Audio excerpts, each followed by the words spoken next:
Members of the Wyoming House of Representatives and the Wyoming Senate are assembling in Cheyenne soon for the start of the 2024 biennial budget session of the Wyoming legislature. Meanwhile, the state's governor has sent his budget message to lawmakers as well, in which he sets out his budget priorities for the next 2 years. I'm Steve Peck. We'll sit with Governor Mark Gordon as a new season of Capital Outlook begins here on Wyoming PBS.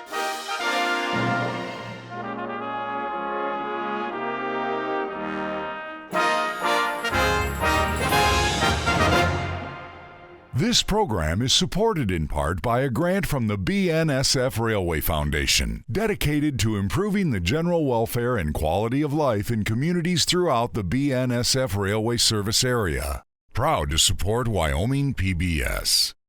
And by the members of Wyoming PBS. Thank you for your support. Welcome to Capital Outlook. We're pleased and privileged again this year to begin our season with Governor Mark Gordon. Steve, it's wonderful to be here, and thanks so much for coming here. Well, you're starting your 6th year in office. Time flies sometimes, doesn't it? Oh, it does, and especially if you look at the course of this. Of course, I served as treasurer before, but coming into the second term, you really thought, wow, that might be a bit of a chance to kind of slow down a little bit. And it seems like it's ramped up, which, of course, makes time fly faster. One of the things you did recently that I noticed, I think a lot of people around the country did, you appeared on 60 Minutes sometime around Thanksgiving. That's not quite the prestige interview that Capital Outlook is, but still, that show commands a big audience, big national audience. It was on right after an NFL football game, so even more eyes probably on you and on Wyoming. How did that come about exactly? How do you get invited to be on 60 Minutes? If you remember a few years ago, 60 Minutes did a great story on the drift with Albert Summers. Yeah. And I called Albert and I said, there's so much conversation about energy, and Wyoming is going to be ground zero for virtually every type of energy that's presented, and yet the conversation we have isn't a balanced conversation. Do you know anybody that 60 Minutes that I can talk to that just sort of talk about what's going on in Wyoming and the balance we need to have? And the notion was, here's a state that really is in a leadership role. I thought the opportunity to talk about how Wyoming has got a great track record of doing conventional energy thoughtfully, carefully, environmentally soundly, that we have a great opportunity with our renewable portfolio, and that in fact all of these things have impacts that affect not only the workforce but the environment, and that we need to talk about energy honestly and really talk about what our opportunities are. It's an interesting point that I think a lot of people outside Wyoming don't necessarily pick up on, given what our sort of stereotypical reputation probably is nationwide based on presidential elections and the congressional delegation and some of the rhetoric that is thrown around. But it's kind of hard to pigeonhole Wyoming, isn't it? It seems to me the national conversation is it's either or. Wyoming is very much we can develop, and we can do great things for our environment, and we can protect our wildlife, and we can lead on issues like migration corridors, methane regulation, all these things that Wyoming has developed. And in fact, our industry has been very much engaged in the development of that. And that's the point that I really wanted to carry forward to a national audience. Again and again on our own program, Capital Outlook, Wyoming Chronicle as well, we've encountered individuals who've used state resources in ways that perhaps weren't expected. So goes to what you were driving at, that Wyoming's in the middle of a lot of things. As we talk about our energy portfolio going forward, we need to understand what the demand is going to look like. People think, I need electricity, that's going to be great. If we can do it all renewable, it's all ostensibly clean. And there's a role for wind to play and solar to play in that. But we really need to have the ability to deliver electricity when the wind isn't blowing and the sun isn't shining. And there's battery technologies, but there's a lot of environmental impact that comes with battery technology as well. It's a long ways away. And so we can use these conventional resources. And I think it's important that Wyoming be part of that conversation because we can advance the technology and extend the life of our industries, which is one of the most important factors. Our coal and our oil and gas account for a very large portion of our budget.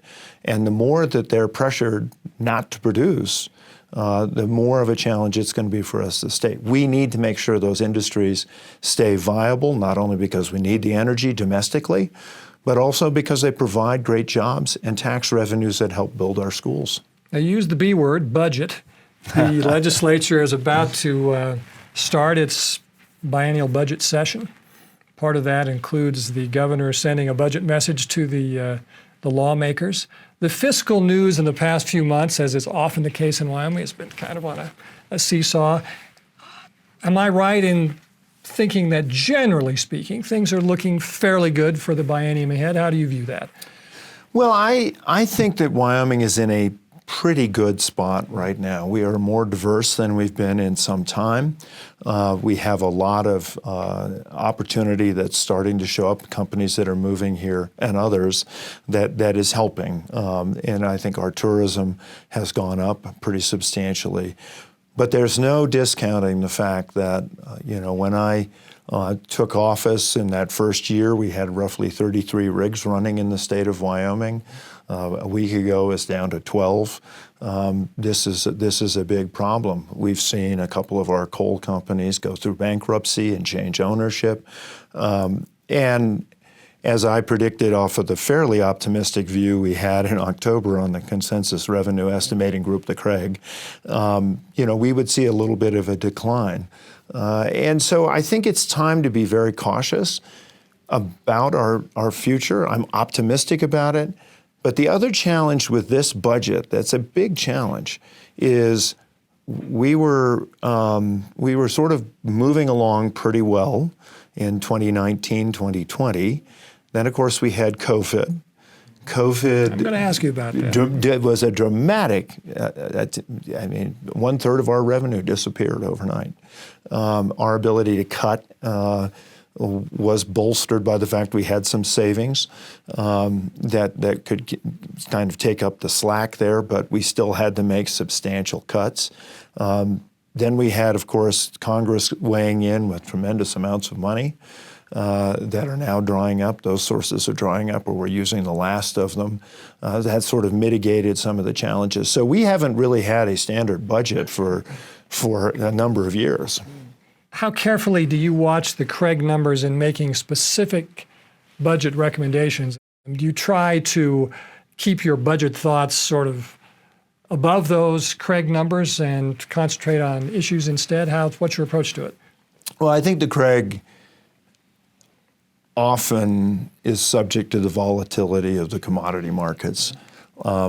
I'm a rancher by background. There are good years and bad. You always try to make the most of the good years so that you have something left over for the bad. And so when I look at the CREG, it's very informative. Trying to set the budget according to whatever the latest CREG forecast is a mistake. I think it's important that we understand where the CREG is and what its projections are.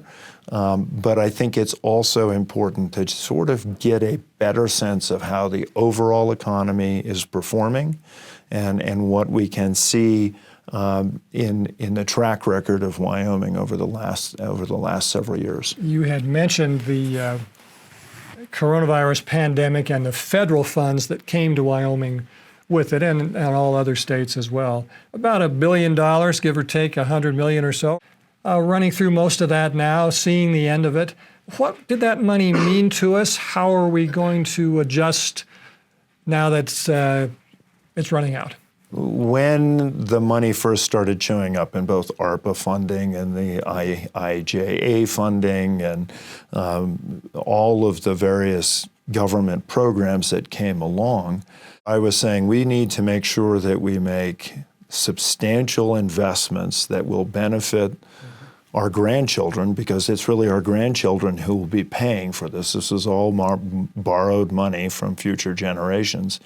And so it seemed very important to me that we really focus on things like infrastructure, that we focus on ways to make sure that our communities were stronger coming out of that. And for the most part, we've done a pretty good job. The Office of State Lands and Investments and the State Loan and Investment Board have been able to use the monies that the legislature allowed us to do to build out water systems and help with roads and streets and other things like that. So that's all been good. Where the biggest challenge came from COVID, quite frankly, you lose a third of your revenue. Nobody's traveling. That's even a bigger hit, and you have to make these adjustments. Wyoming's biggest agencies are health, corrections, family services, and you can't make meaningful cuts without affecting those because they're the largest parts of our budget. So it was painful to do things like reduce senior in-home care. It was really painful to have to make some of the reductions we did in family services. We were able to get some savings out of corrections, but now those are the issues that we're trying to figure out. We were able to stopgap some of those with those federal funds. And now it's a matter of trying to build back the programs well. But we still have inflation with us, and I think people in Wyoming are feeling that. So putting it back the way it was or closer to the way it was, it's going to take time. It's not going to be as sudden as the influx of the COVID money is. Could it be done in one biennium, 2, 3? What do you think? I'm very hopeful this budget brings us back to a near, I'll say normal in the sense that the economy is always changing, but more the way Wyoming has performed in the past. But I think this is not an easy sort of one and done. It's fixed and we can move on. There have been several bills discussed in various stages of pre-planning as the session nears related to the sort of umbrella term reforming property tax in Wyoming, which tends to mean in the language of these bills, finding ways to reduce it.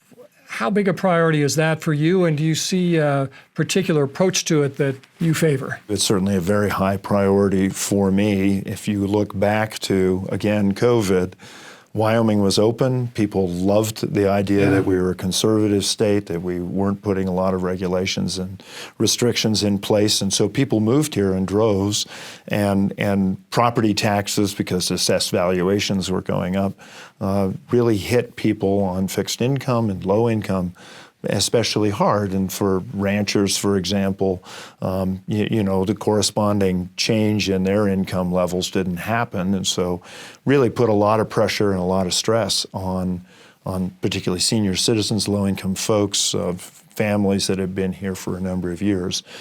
We put forward straight-up rebate in place. 91% of the requests were funded. That was a pretty successful program, successful enough that we actually doubled and put $20 million into that program this year to get relief targeted to the people who need it the most.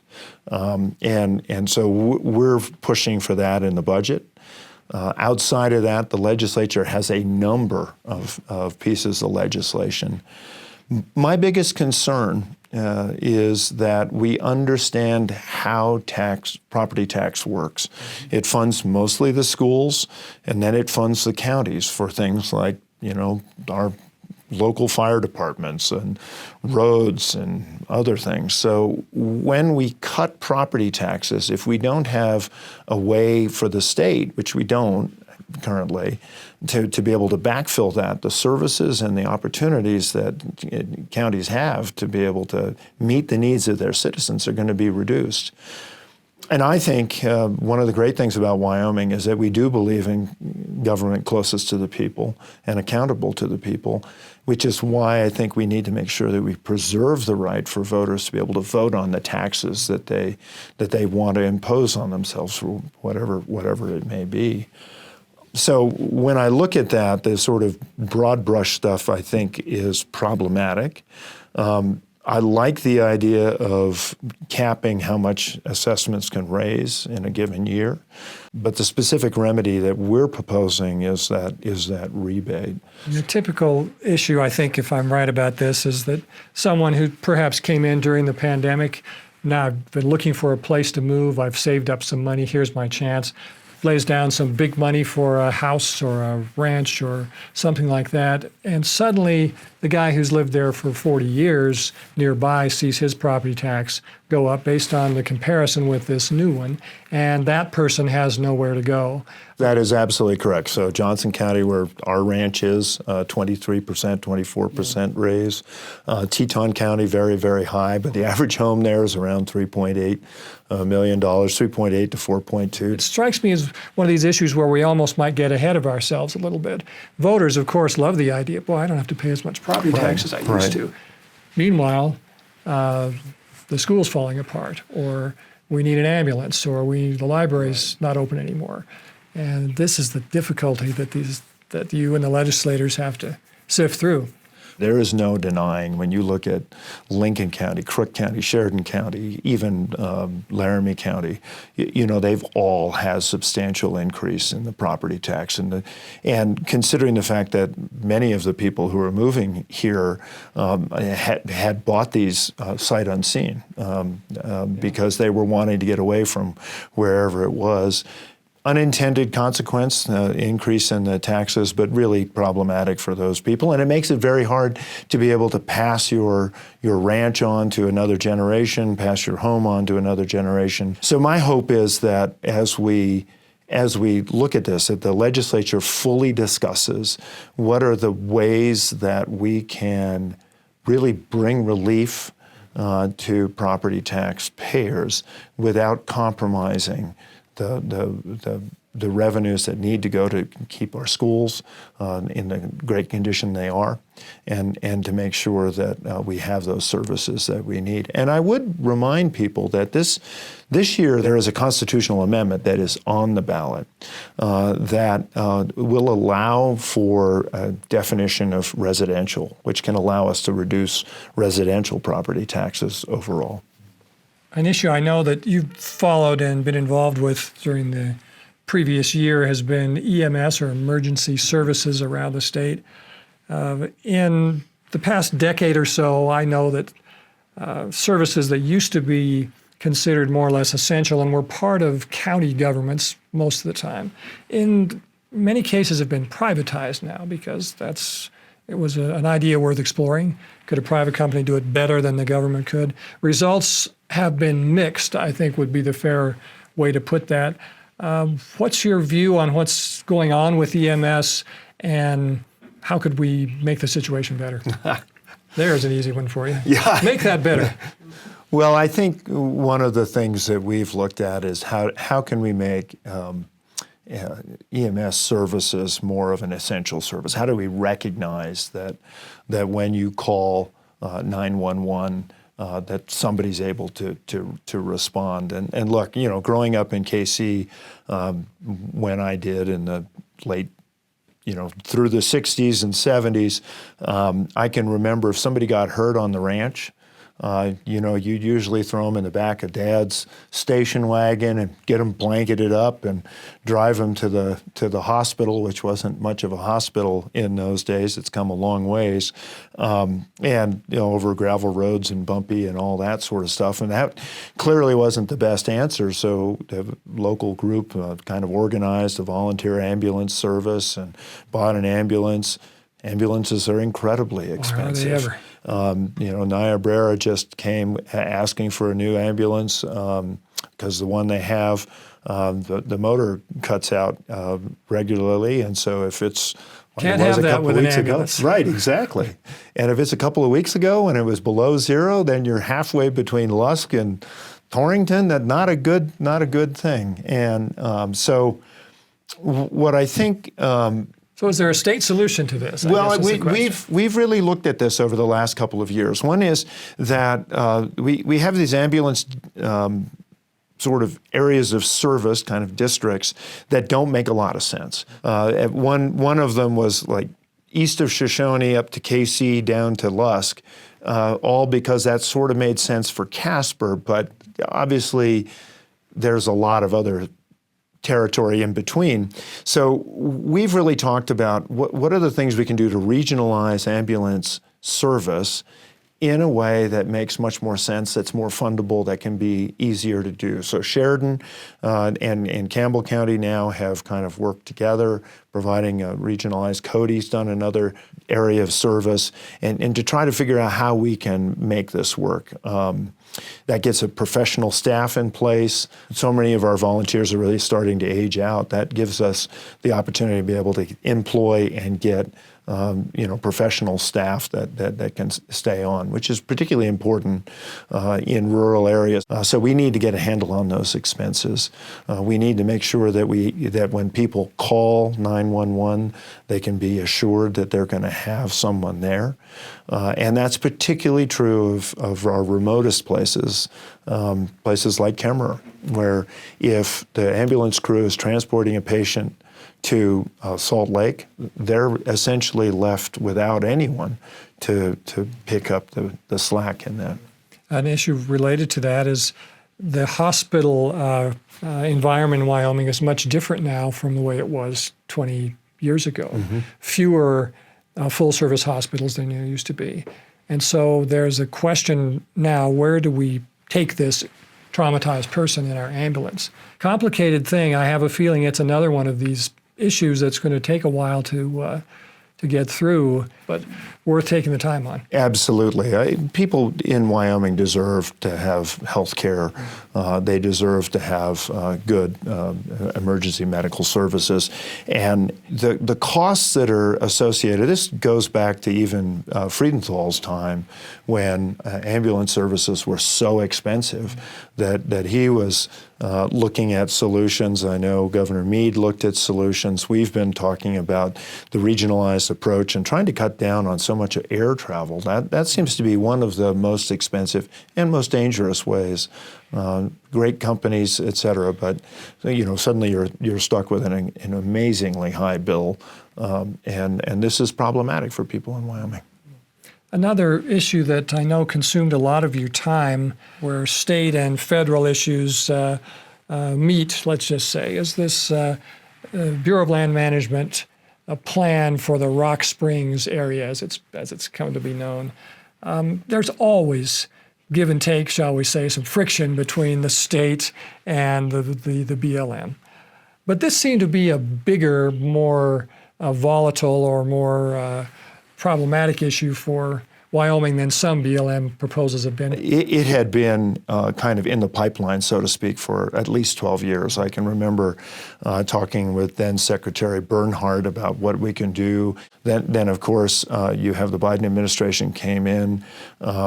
There was kind of radio silence on Rock Springs for quite a while, and then suddenly, out of the blue, came a proposal.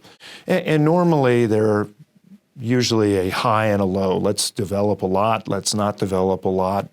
Let's protect a lot. Something in between that had been kind of negotiated, and then whatever the status quo was. In this case, there had been a well-negotiated over several administrations, as I say, kind of alternative. And when the Biden administration issued the RMP, or the draft RMP, it envisioned the full protection. It called it the conservation alternative. It was more of a preservation alternative. It completely ignored the work that had been worked on for 12 years. And then they completely discounted the alt development, and then the status quo was sort of left intact.